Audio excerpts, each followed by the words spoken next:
week in racing. It's time to recap it.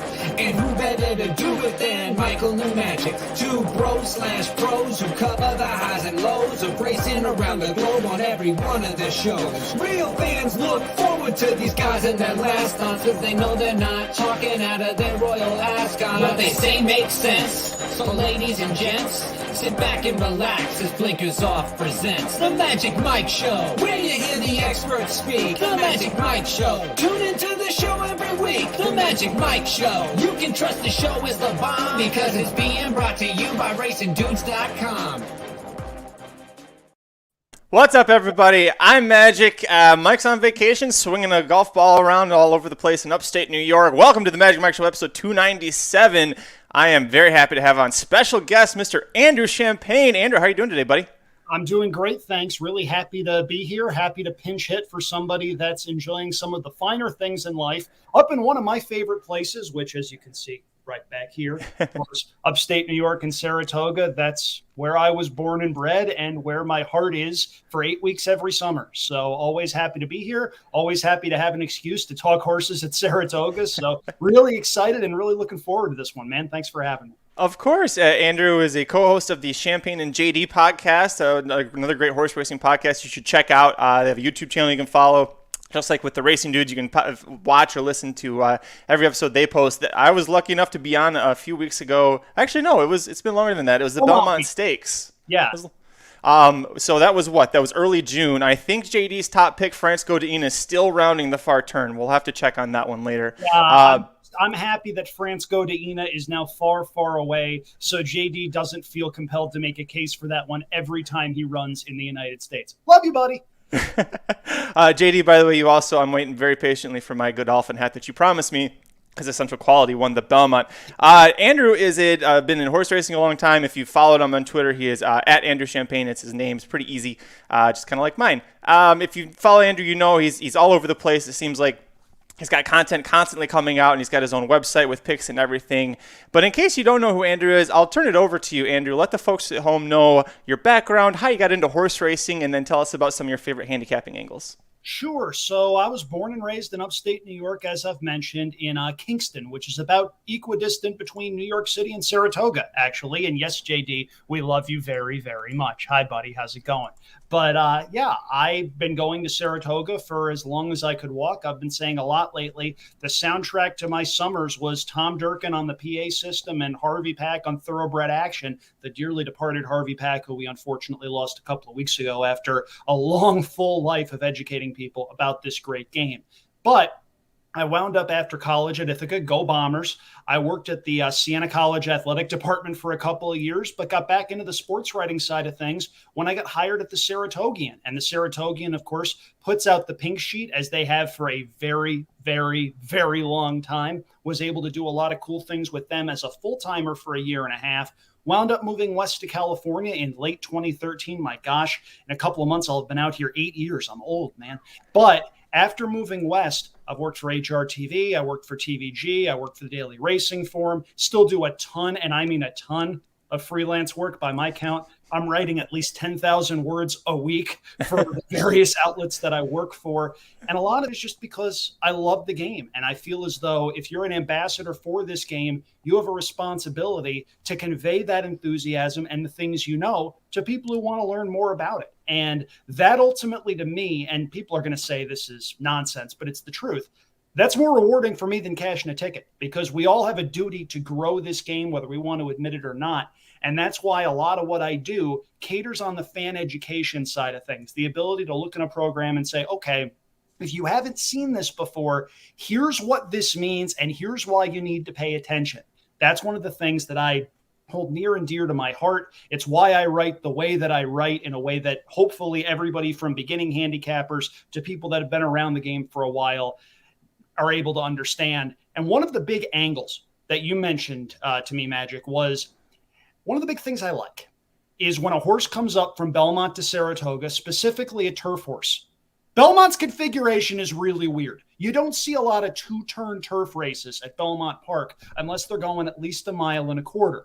There are some horses who do not like going that one-turn mile at Belmont, that when you stretch them back out to 2 turns, they're able to relax a little bit. and they're able to punch home when the real running starts. That's one of my favorite angles. 1 mile turf races are treated very differently across a number of different tracks and circuits. So you're going to want to dig in if you see horses that struggle at Belmont, but maybe do well at places like Aqueduct, like Gulfstream, and like this place right back here, Saratoga Racecourse. And a lot of the angles at Saratoga that I've had success with so far this year have just been, okay, first of all, who's coming in from Churchill? Because there are some years where Churchill Downs form doesn't hold. This isn't one of those years. Horses are coming in from Churchill Downs. They're winning everything in sight. Most of them are trained by Mike Maker, by the way. Yeah, it's weird how that happens. But that's certainly big. And also just trainer intent. The ability to say, okay, this trainer, his horses usually need a race or two to get going. This trainer won one race earlier in the meet. It was an off-the-turf race and has since underperformed with everything he's sent out. That is an actual trainer, by the way. You can probably figure out who I'm talking about if you dive into a form. But just the ability to diagnose trainer intent up here is so huge, and the ability to discern, okay, what horses are one-turn horses and what horses are two-turn horses, which I know sounds overly simplistic, but it's incredibly important, and you can catch a nice score in turf races if you go that way. I feel like there's a couple of horses in particular that we might talk about in this pick 4 sequence. They're going to be using those factors into your handicapping here, both for the turf and the dirt. I want to commend you, and I talked about you on our show on Monday. Was it this past Monday? Yeah. So Mike and I cover Saratoga a lot. Last week we took on, last Thursday's show was the late pick 4 at Saratoga. I missed it by that much because of special reserve. And I was operating on a $28 ticket, and I never go that cheap. And I couldn't believe I was that close to cashing on a $28 ticket. Not only did you cash that ticket, you cashed it for a lot less. So tell us about your big score last weekend that Mike and I didn't hit, and which is why a big reason why you're pinch hitting for Mike this week. I love Lexitonian very, very, very much. Lexitonian 2 starts back anchored a really nice exacta that I hit in the Churchill Downs at, you guessed it, Churchill Downs. My thinking is the Met Mile is a complete toss for every horse that ran in it. That's called foreshadowing, kids. But if Lexitonian ran back to the Churchill Downs, I thought he had a shot. I didn't think it was a huge shot, but between that and the fact that I didn't like either Mischievous Alex or Forenzi Fire for various reasons, I went 3 deep on my pick 4 ticket, and I used Lexitonian, I used Special Reserve, and I used Whitmore. And as it turned out, those horses ran 1, 2, 3. I gave out the exacta in my bankroll section in the pink sheet, and that hopefully padded the bankrolls of some other handicappers out there.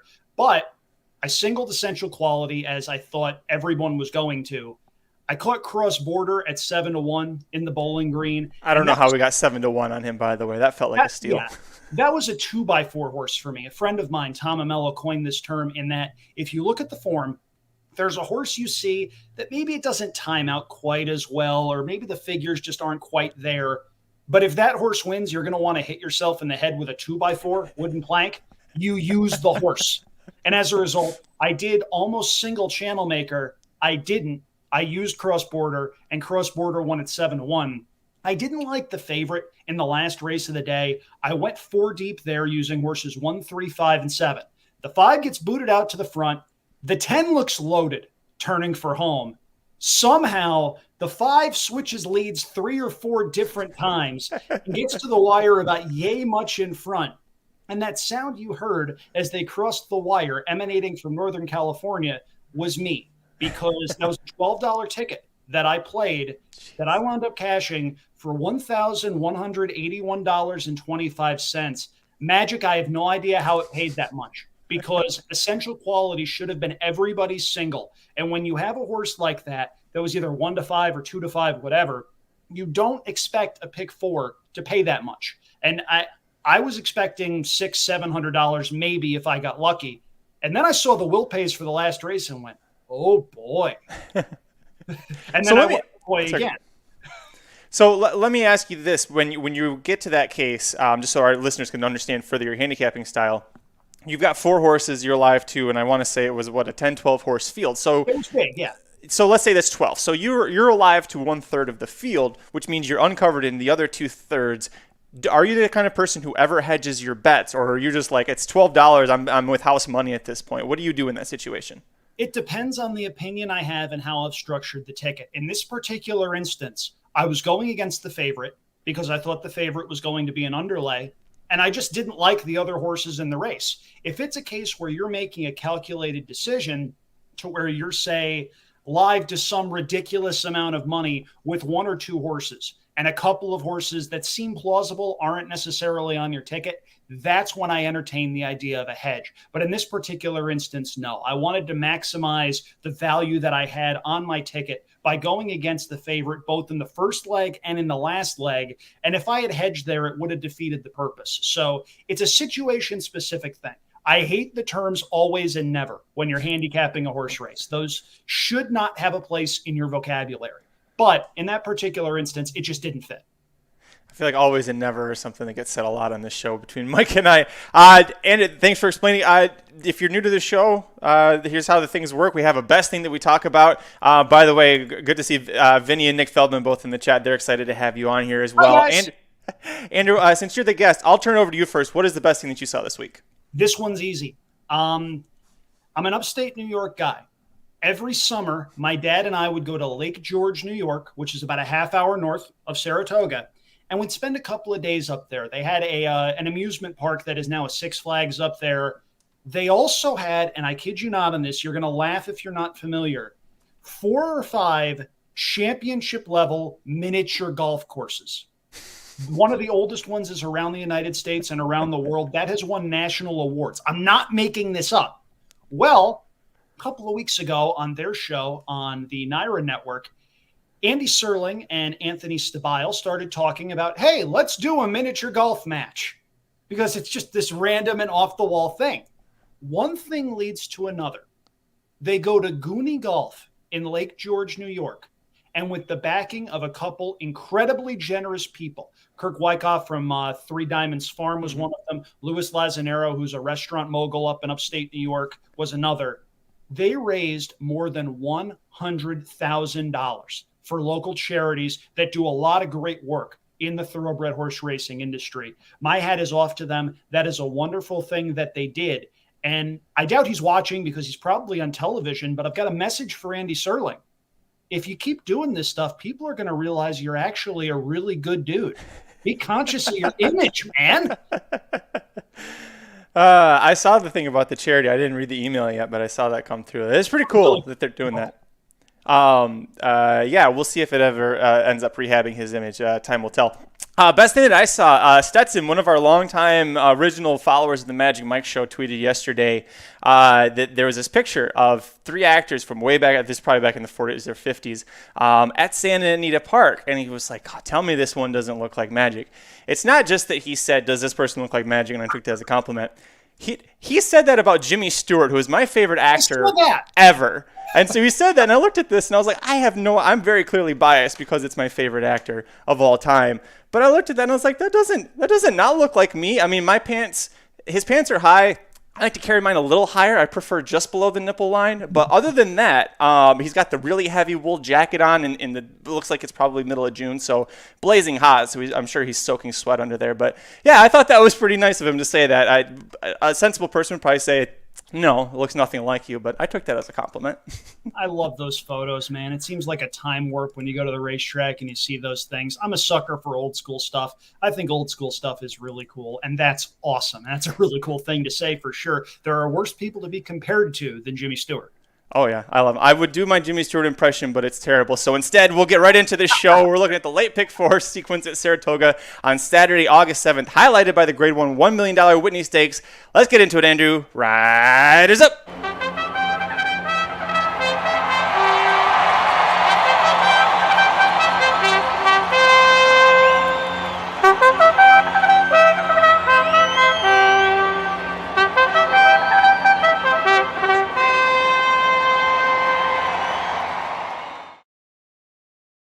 All right, Andrew, kicking off the late pick 4 sequence at Saratoga on Saturday, August 7th, starting with race 9. This is the Grade 1 $1 million Saratoga Derby. We're diving right into it. They got a field of 11 3-year-old males going a mile and 3/16 on the outer turf course at Saratoga. Favoritism is on number 6, Bolshoi Ballet at 2-1. This is the Belmont Derby champion, the horse that was favored in the Epsom Derby earlier this year. Aidan O'Brien, Ryan Moore. This horse was very clearly better than the Americans last time. However, 3 new Europeans have come in because they saw just how good Bolshoi Ballet was able to beat up on the Americans. They thought, well, let's give this a shot. So they're shipping over as well. You were taking a very strong stance here and in this race, so I'll let you talk about the favorite, Bolshoi Ballet. Yeah, there are some instances where a cigar is just a cigar. And you look at this race, and I can't see a way in which any of these horses, European or American, are better than Bolshoi Ballet. We do not see horses that went off at 6-5 in the Epsom Derby in the United States very often. Aidan O'Brien made the astute move after that race where it's clear something went wrong. Hey, there's a lot of money over on the other side of the pond. Let's go get some with this horse. So they shipped the horse over. And I know the chart says that this horse won by 1 1/4. He could have won by as much as he wanted to in that particular race. I just think he is a super classy son of the recently departed Galileo. And I think he asserts that class once again in this particular spot. Now, some of the other European runners are sort of impressive. I'm impressed to see Cadillac in this particular race. Cadillac ran a very good 4th in last year's Breeders' Cup Juvenile Turf, came off the layoff, earned a 111 time form rating last time out at the Curragh, winning a Group 3 event that was clearly a prep for this, but did so going 1.25 miles against older horses, which is not easy to do. If you're looking for an underneath horse, that's probably the one that I would use. And if you're looking for a bigger price underneath, I was a sucker for this horse prior to the Kentucky Derby. Unfortunately, he scratched that day. King Fury has some turf pedigree. King Fury's dam is Terrace. We remember Terrace for being a freakishly fast sprinter, but she was a half to a horse named Theater Star, who was a stakes winner on the turf, the 3rd dam on the bottom side, a grade 3 winner on the turf. And there does seem to be a little bit of pace signed on for this particular race. It wouldn't stun me if King Fury rallied for a piece of it. But as far as win wagers, as far as the pick 4 goes, if Bolshoi Ballet does not win, I lose, and I imagine a lot of other people lose as well. It's a single for me. I just can't go against him here. Totally understand why you'd want to play him on top. I had 2 must-uses here, and he is clearly going to be one of them. I won't reiterate that. You made great points. I'm going to also say that the horse directly to his outside is a must-use, the 7 Secret Protector, and a big reason is because of his trainer. Charlie Appleby has come over, and aside from Bolshoi Ballet, it's been the Charlie Appleby show in these turf races, especially in the fillies and mares wins, the Just a Game and the Diana going 1-2 with the same 2 fillies. It brings this horse over off of a 3rd at Royal Ascot meet, behind Mohafeth, who is an extremely well-bred and well-regarded horse over in Europe. Gets a 109 time form rating for that one. Charlie Appleby's assistant said that they're hoping for good to firm footing, which this horse has never gotten firm turf before, so we'll see what he gets with that. Mike Smith is shipping all the way over to New York this weekend so he can ride Secret Protector. He'd been riding for Charlie Appleby in those other races, so winning both of them with Althika. So to me, I feel like when he was there before, the system was like, hey, we got another one coming. In a couple weeks, you probably want to come back out for it. So I'm going to make him a must-use. I'll just be honest. I'm using the 4 Europeans. I'm using the 4 Euros and moving on. You brought up great points about Cadillac with that really nice effort against older horses to win a Group 3 in his first start off of a long layoff. Extremely impressive. So now 2nd off the layoff, 2nd at age 3, 2nd time racing in North America. He's not going to be as bewildered by being led by a pony or the way that the gate style works there. What about the 9 horse? This is, I think, for a price, because these are very short here, especially Bolshoi Ballet. You're getting 10-1 on a European horse, trained by Joseph O'Brien, son of Aidan O'Brien. John Velasquez is going to be hopping aboard here. This to me feels like a move that Joseph O'Brien's not going to send this horse over for no damn reason. I love the fact that this horse is also, like Secret Protector, going to get true firm footing for the first time. He's only 1 for 7 in his career, but I think he might need just a little bit stronger footing. And I know that Joseph O'Brien knows what the weather's probably going to be like in Saratoga. He's sending this horse over. The big question with him, and I think a big reason why he's 10-1, he's never gone past a mile before. So you're basically asking him to go an extra 3/16 longer than he's ever done. So some questions there, but I'm catching a good price at 10-1. You talked to Andrew about the 4 Cellist. Tell me your thoughts on Secret Protector and State of Rest.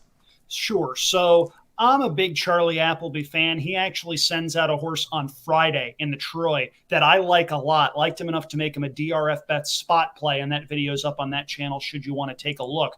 But in this particular instance here, I see 2 horses that don't seem to like to pass others late, and that's a red flag for me. You look at the last 3 starts for Secret Protector, they're good. I'm not trying to say this horse isn't a good horse and that he doesn't deserve to run here, but you see things like held safe by winner, kept on well without threatening winner. Not enough.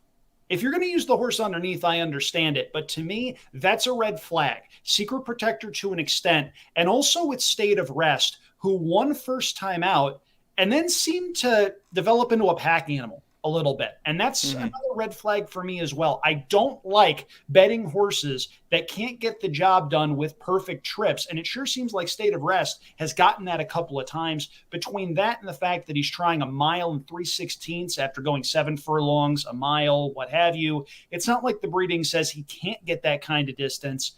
I would need that to drift up significantly in order to be intrigued by that. I'd need at least 18, 20 to 1 on that horse. I respect Joey O'Brien. Iridessa was a big score for me in the Breeders' Cup Filly and Mare Turf a couple of years ago. Very grateful for that.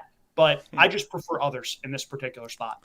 Last question, we'll move on. Bolshoi Ballet is 2-1 on the morning line. No way he's 2-1, anything close to 2-1 when the race goes off. What are you predicting is going to be his off odds? I don't think he's going to go odds on because you do have a big field in here, and it's just tough to be odds on in an 11-horse field. But I think you'll see 6-5, 7-5, somewhere in that particular range. Anything above 3-2 to me would scream an overlay. That's what I was going to say, 6-5, 7-5 as well. Last up, King Fury. Kenny McPeak said they're using this as a prep for the Travers. Kenny McPeak's barn was under quarantine for a long time, so several horses had to miss starts, or in this case, King Fury couldn't have made certain starts that they might have wanted to, and that leads us into the next race here, the Grade 1 $1 million Whitney, race 10 on the card. This is the second leg of the late pick 4 sequence. She shows up here because she couldn't run in the Chuvy a couple weeks ago. She has beaten the boys. She is the Preakness Stakes winner from last year. This horse seems to love running and competing against the best. This is the best 5-horse field we've seen all year, with your favorite Knicks Go at 6-5, the number 4 horse. Maxfield, just to his outside, is 8-5. You and I both have the same horse on top, and you're singling Knicks Go. Tell me about him. Really quick before we get into that. Sure. Horse racing Twitter likes complaining about things. I'm not sure you're aware of that, but they do. I have seen complaints a lot about the Whitney only getting a 5-horse field. Let me ask you something. What horse isn't running that should be?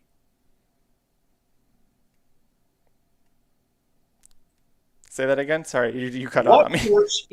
What horse is not running in the Whitney that should be, that would make this a bigger field? I don't think there is one. Good question. At that point, your problem isn't with the Whitney. Your problem isn't with Naira. Your problem is with the racing industry and sound horses not running past 3 years old. That's a separate battle. Pick your battles. Pick the hills you want to die on, kids. Very valuable advice. I'm singling Knicks Go in here. I mentioned it. To me, the Met Mile is a throwout for every horse that ran in that particular race. There was a lot of really screwy stuff going on in that particular race. Knicks Go got out early, ran his race, and was just empty. Silver State ran well. I grant you that. By my standards, ran well. But you get horses like Mischievous Alex who bounced out of that race and did nothing in the AG Vanderbilt. To me, that race is a throwout. Knicks Go may well have needed that race coming in off of the race in Saudi Arabia. And all he did after that was come back and run a 1:13 Beyer speed figure in winning the Cornhusker. Now, Is that good? That's pretty darn good. Now, I understand Beyer speed figures aren't the be-all and end-all of everything, but I think that shows that what we saw on the Met Mile was not the true Knicks Go. I think Knicks Go is the main speed in this race. Swiss Skydiver has speed, but I think she's going to be stalking in second rather than pressuring Knicks Go from the jump. If she pressures Knicks Go from the word go, that's a suicide mission, and I think Aratortiz Jr. is smarter than that. So Knicks Go, to me, I think leads from Flagfall to That's All. Look, there are a lot of people out there that like Maxfield. I understand that. He's a nice horse. I don't think he's beaten anything in any of the races he's run. And that race 3 back in the Santa Anita handicap still leaves a bitter taste in my mouth because regardless of if he truly wants to go 1.25 miles or not, he's supposed to beat that group. and he just didn't. And it wasn't a case where he ran good enough to win. He was third best that day behind a horse in Idol, who hasn't done much since, and Express Train, who's a nice horse trained by John Sheriffs, but who is by no means a type of grade 1 animal that you'd expect to compete on big stages. Maxfield to me is an underlay in here. If he proves good enough to win this race, I will gladly tip my cap. But for the sake of a multi-race exotics wager, I think you need to take a stand here. Knicks Go is a single for me. I did pick Swiss Skydiver second, and I think if you're playing this race from a vertical standpoint rather than a horizontal standpoint, you do what my good buddy Dave Weaver would do, and you play an ice cold exacta using 4-3 in an attempt to get some value out of Knicks Go, and a horse in Swiss Skydiver who is 6-1 on the morning line, but I think that's coming down. Yeah, I'm with you. She's 6-1. I think is going to be a little lower for her. I don't know whose price dips maybe a little. I'm actually hoping that the one horse whose price goes up is the other one I'm using because I didn't single Knicks Go. The one way Knicks Go gets beaten this, and I think it's going to be very difficult, but the one way it happens at the Graveyard of Champions is if Swiss Skydiver does a suicide mission and presses him, and they both gas out. We haven't seen that happen with Knicks Go going 2 turns since he's been with Brad Cox. But this could be a case where it happens.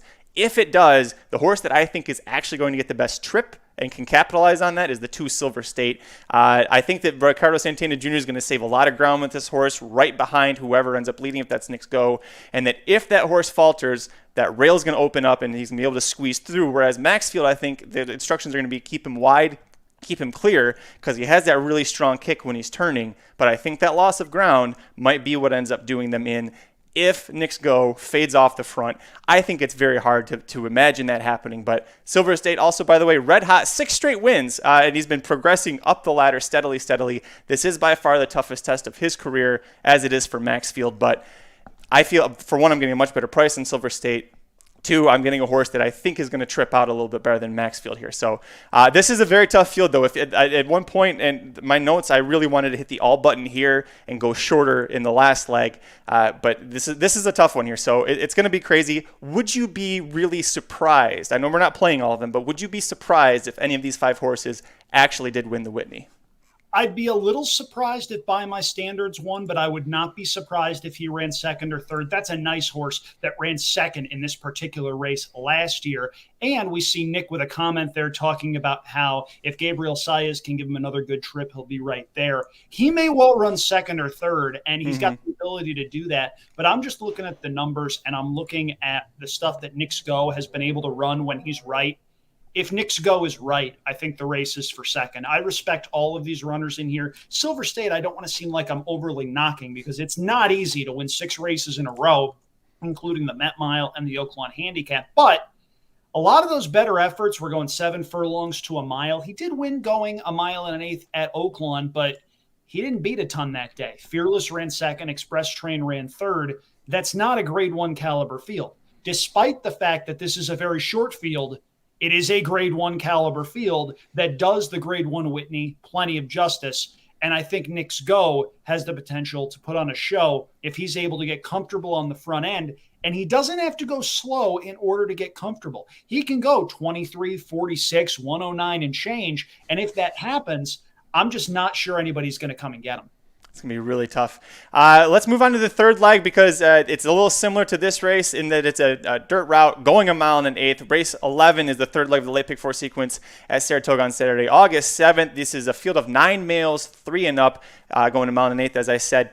There's optional claimer non-winners of 2 other than blah, blah, blah. You got a handful of horses in here for $80,000. And this is, to me, when Saratoga gets fun because you've got horses dropping in for tags where the owners are being aggressive and they really want to get wins. And that leads us to your favorite, which is the coupled entry of the 1 Danny California and the 1A Musical Heart at 5-2. Same owners, different trainers, so we expect both of them to run.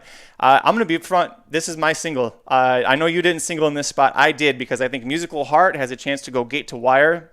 If he doesn't get that job done, I think Danny California is the best stalker to pick up the pieces if Musical Heart can't hold on. I know you used him, but you also used some other horses. I did, yeah. The entry makes sense. My hesitation here is based on numbers. They don't tower over this field, but if you're singling, you're getting two contenders for the price of one, and either of those runners could conceivably win it. So if you're trying to play small ball, I understand singling there, but I've singled twice on my ticket already, so I can spread a little bit in here. And I don't like that I like this horse in this spot because I've spent a lot of time and a lot of analysis explaining why number 8 Chestertown may be one of the most overbet horses on the New York circuit of the last several years. The bloodlines are what they are. He's by Tapit. He's out of a horse named Artemis Agroterra, who, when she was right, could blow the doors off of pretty much anybody. Fetched $2 million at the OBS sale in March of 2019 for a New York bred. Illustrates how far the New York breeding program has come. But then hits the track, and it turns out he's sort of a head case. In fact, this is a fascinating decision, and I want someone to ask this question. You have a horse by Tapit out of Artemis Agroterra who is a stakes winner, won the Albany back in 2020 here at Saratoga. They gelded Chestertown. That's not something you see with a lot of horses that fetch $2 million at auction. From a racing perspective, however, I think that's really going to help him here because it's his first time as a gelding. Horses obviously move up off of that for a variety of different reasons that you can ask your veterinarian about. And you get a horse coming back to a surface he's won a stakes race over. 8-1 on the morning line. Okay. I think this is a 2A, 2B type situation. Your single is an A, Chestertown is an A, and there are two Bs in here that I'll talk about for a little bit. Number 2, Superfecto, has a lot of early speed, draws the rail, and I think has the speed to make that an asset. Ralph Nix does not run many horses up at Saratoga. When he does, he means business. The work tab is pretty consistent. John Velasquez sees fit to ride back. And this is a horse that ran third in a grade 3 2 starts ago. So it makes a lot of sense. And also, you can't totally ignore number 3 risk taking. I'm not going to dive into the Aqueduct races too much because that was a quirky oval this winter and spring, maybe more so than in past years. And Aqueduct has a history of being a little bit strange. But you get a grade 3 winner who was 14-1 in the Preakness, running in an allowance race where he's 6-1 on the morning line and getting Lasix for the first time. Yeah, I'm going to need to have that horse on a couple of tickets as well. For me, this is 1-8 as A's, 2 and 3 as B's. It's a very good race for the level. This is what Saratoga is known for, those loaded allowance races. And it would not be a shock to see any horse that wins this race in a stakes race next time out. Yeah, you could definitely, even if they don't stay at Saratoga, you could see them go to Belmont, go towards the in risk. That horse going to Parks for the Pennsylvania Derby. Yeah, and that's a big reason I didn't want to use him because he's a 3-year-old facing older. And these are tough holders. This isn't like always, your regular run-of-the-mill optional claimers, second level. I don't like risk taking. To me, after watching him in several races, I thought previously he didn't belong there. Just kind of a big lumbering animal, but he is going to be one of the few in here. They're going to be picking up the pieces. A lot of these horses, they seem like they've got a decent turn of foot, and so if you want someone, especially underneath, who might be coming late, you could use risk taking. For me, the horse, if I was going to go too deep, is actually going to be the 5 Empty Tomb, taking a big class drop from the Stephen Foster where he set the pace, fell way off. If you like Maxfield a lot, which we talked about, we really didn't like that much. But if you did, this horse is taking class drop from facing Maxfield, who is second in the Whitney betting. I have big questions about the distance, and 5 starts at this distance. He hasn't gotten the job done, but I think with the right setup, this is a horse that could be able to sit a good trip under Tyler Gaffalione. I don't necessarily think that setting the pace is what he wants to do, that they gave it a shot in the Stephen Foster. If you look earlier back on his form when he was winning, if you look back at Belmont in last September, he was doing it from off the pace. Earlier in his career, he was kind of setting just a little bit off and then able to come home. This is mostly what you talked about earlier in the show, Andrew. It's Mike Maker. This dude is red hot. He's hot here. He's hot at Del Mar. He's hot everywhere. And he's getting Tyler Gaffalione, who might be his best jockey, and his 3 Diamonds Farm. Those combination, to me, it's too tantalizing to leave off, other than I just really love that coupled entry. Fair enough, and you need to take those stands somewhere if you're going to make money in this particular sequence, especially if it chalks out early. Because if it chalks out early, it may well not pay a whole heck of a lot. But these last 2 races are very, very wide open, and that's a good segue, I think, to race number 12, a turf sprint where if I was to ask you who the favorite was going to be, your reaction would be something like, it's a good race. Well, that is it. And let's head right into that. Race 12 is the last leg of the late pick 4 sequence at Saratoga on Saturday, August 7th. Field of 10 fillies, ages 3 and 4, plus 4 MTOs, going 5.5 furlongs on the outer turf. Favoritism is number 6, Risky Mischief, to New York bred at 7-2. Number 3, Sussex Garden at 4-1, making her second stateside start after starting her career in Europe. I went pretty deep here. I actually ended up going all. If you wanted to go a little shorter on the ticket, if you're like Andrew and you think it's going to be a chalkier ticket, I have a version where it's just 6 horses here that I like too, but I really wanted to hit the all button here. You and I have pretty much almost the exact same horses on our tickets here. So let's talk about the 2 favorites that I mentioned. 6, Risky Mischief, like I mentioned, is the 7-2 favorite here. Jeremiah Englehart trains her. This horse has got a lot of ability. I rad is 2-for-2 on her. She's 4 years old, facing younger horses here. She's got 3 wins on her resume, which is not something you're going to see from every one of these horses here. She's got the wins over Saratoga, both on the turf and on the dirt. So clearly she likes it here. Did I miss anything?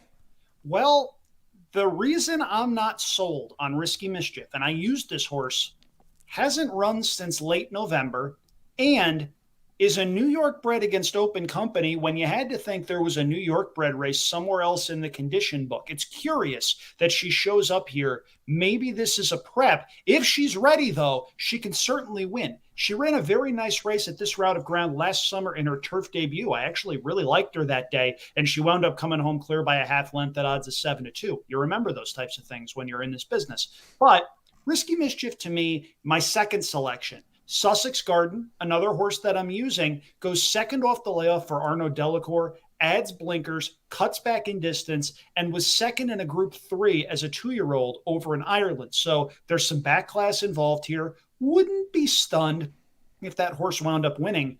My top selection, though, comes from that barn, that maker guy. He's got a contender in here in the form of number 7 Time Limit, who has won 2 of 3 since coming off a very long layoff. And one of those races was earlier this meet at this 5.5 furlong route of ground. It's not a route of ground that every turf sprinter likes. It's sort of a peculiar distance. It's not 5 furlongs, not 6 furlongs, 5.5. And you get some specialists that do really good work. Well, all Time Limit did was win by 2.5 lengths over a pretty decent field. That day's runner-up Fetching, she's no joke. Wound up earning a career best buyer speed figure of 81 in that particular spot. Does step up in class a little bit here, but her best is certainly good enough to win this. Luis Saez rides should have her very close to the pace. That, to me, is enough to make her sort of a reluctant top selection. I'm going 5 deep in here, though, and I'll use 2 horses that break towards the outside to round out the ticket. Number 10, Baystorm, comes in off a very long layoff for a very patient horseman in Jonathan Thomas, who does not have a big barn, but when he sends horses to the starting gate, they're almost always ready. And if you look at that July 25th work where she went 5 furlongs in 59-1 over a sloppy Oklahoma training track, that's a serious move. It would not shock me at all if Baystorm is ready to run in here, and if she turns out to be a very nice horse. Remember, her connections paid $400,000 for her back in 2020. I'll also use number 11, Miners Queen, who seems to have found new life since going to the turf. Broke the maiden 2-back, was a good second here last time out. A horse that would not be a surprise, just wish drew a better post, but at the likely price, need to have her on the ticket. And if you've been keeping track, for me, this is a $10 ticket. And if your budget's a little bit bigger, just hit the repeat button. That'll give that wager to you a couple extra times. 6 with 4, with 1, 2, 3, and 8, with 3, 6, 7, 10, 11. 20 combinations, $10 for a 50-cent bet. Nice economical way to enjoy an afternoon of fantastic racing at a fantastic place. Man, the 11, Miners Queen, Steve Asmussen, Ricardo Santana Jr. on turf. I think Samich just heard that while he was on the golf course right now. There's a hard set rule on the Magic Mike show. If it's Steve Asmussen, Ricardo Santana Jr. on turf in New York, you do not play. So never. That's one of those words you say you're not supposed to ever use. You never play hit this horse on the Magic Mike show. So I didn't use it on my ticket. Anybody want to give me fixed odds on that horse then?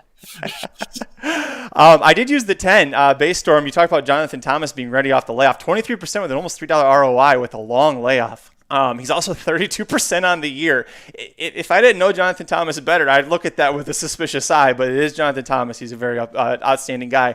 Dan Chordman, Anonymous Man, has a theory that he loves to abide by, which is Manny Franco in the last. Always play Manny Franco in the last race. Well, this is Manny Franco's ride. It's the last race of the day, so we're going to use him. One horse that I also wanted to mention is the 9 Spicy Marg. This is a horse that I think shook the rust off last time out for Wesley Ward, which was a very bad effort, was speed and quit. This horse was facing older horses. Now she's going to go back down, or she's still facing older horses here, but I think she's facing an easier class of competition. The second and third place horses from that race, by the way, won their next starts. This is a horse that Wesley Ward wanted to debut in the Tyro Stakes on turf at Monmouth. They got taken off the turf. She ends up getting second, breaks her maiden or third start on turf. I think this is a horse that at 8-1 with Wesley Ward in here and Tyler Gaffleone getting aboard, I think because they could go chalky elsewhere with an 8-1 price, I want to make sure I have this horse on there. I understand if you don't want to use her, the form is a little iffy there, but it's mostly a connections play. It's the same reason I kind of like the 5 Trained to Artemis, which, by the way, if the 5 Trained to Artemis wins, maybe that Mike Maker guy can recoup some of those checks he's owed from the Ramses. If I may jump in. Sure. Spicy Mark makes sense, and that's one of those horses where if that horse drifts up to, say, 12, 15-1 when they're going in the gate, I understand that. The one hesitation that I had is Miner's Queen has speed and needs to clear. Back Channel has speed and needs to clear. Those are horses 11 and 12, and I just don't like the fact that if Spicy Mark goes, she'll either be between horses or likely have to go very, very fast in order to make the lead. I just prefer others in that spot, but you're right. There's back class in that particular situation. Talking about Wesley Ward here, he's actually got, you've mentioned, another horse in this race that's trained to Artemis. And it's curious because Wesley Ward is known for entering a lot of horses and not necessarily running them in those spots. So watch the early change board, because if one of them scratches, that could mean the other's pretty live, and you're likely to get a price on those horses. So it's not like I don't see the wisdom in that. I just prefer others in this particular spot. It's a really good betting race. That's going to do it for this episode of the Magic Mike Show. Thanks for joining Mr. Andrew Champagne and myself to go through the late pick 4 sequence at Saratoga on Saturday, August 7th. If you're new to the show, guess what? We got the picks down below for you, so just take a peek down below. I'll give out my ticket first for 50 cents. Starting out going 4, 6, 7, 9 with 2, 4, singling the 1, 1A coupled entry, and then smashing the all button for $40. Mr. Champagne, you're a much cheaper ticket. Yeah, cheaper ticket. Going with a cold double to start, 6 in race 9, 4 in race 10. They're both going to be favorites, but I think we might be able to catch a couple of prices in the last 2 legs. You see down there, 1, 2, 3, and 8 in the 11th, 3, 6, 7, 10, and 11 in the finale. $10 wager, nice cheap way to spend a couple hours at Saratoga. Speaking of Saratoga, with the Whitney Stakes, we have the official inside track to the Whitney Stakes wagering guide available now at racingdudes.com. It's not available for pre-sale. It is available now. I got it sent last night, went through and edited it. If you were waiting to buy, if you had pre-purchased it, if you already have a monthly membership, it's ready. It's there for you. Go check it out. It's real. It's spectacular. It's amazing. It covers every single race at Saratoga on Saturday, including the 4 races Andrew and I went through. So make sure you check that out while you're there. Check out the handicapping products page. You can check out the premium products, a 30-day membership or longer than that. Get you every wagering guide that we do, and this is the heat of the summer, so you've got Saratoga, Del Mar, plenty of guides coming up in the near future. So if you get that membership for at least a monthly subscription, you're going to get all these guides for free. It's a really tremendous value. Make sure you go check that out. Mr. Champagne, I want to thank you one last time for joining me. Tell the folks at home where they can follow you for all of your horse racing insight, and then anything else that you'd like to plug. Sure. Andrew Champagne on Twitter, just first and last name spelled just like the drink. AndrewChampagne.com for everything that I do for the Pink Sheet. If you're in Saratoga, pick one of those up on your way to the racetrack. If not, just go to my website and you'll be able to see all of my picks, analysis, and bankroll plays. One other thing to mention on the card that I don't think we've talked about yet, races 6 through 10 and all stakes pick 5 at Saratoga. Big fields, a lot of fun to be had there. I will be diving into that one. Some good races. These are the cards that Saratoga made its name on. You're not going to want to miss it.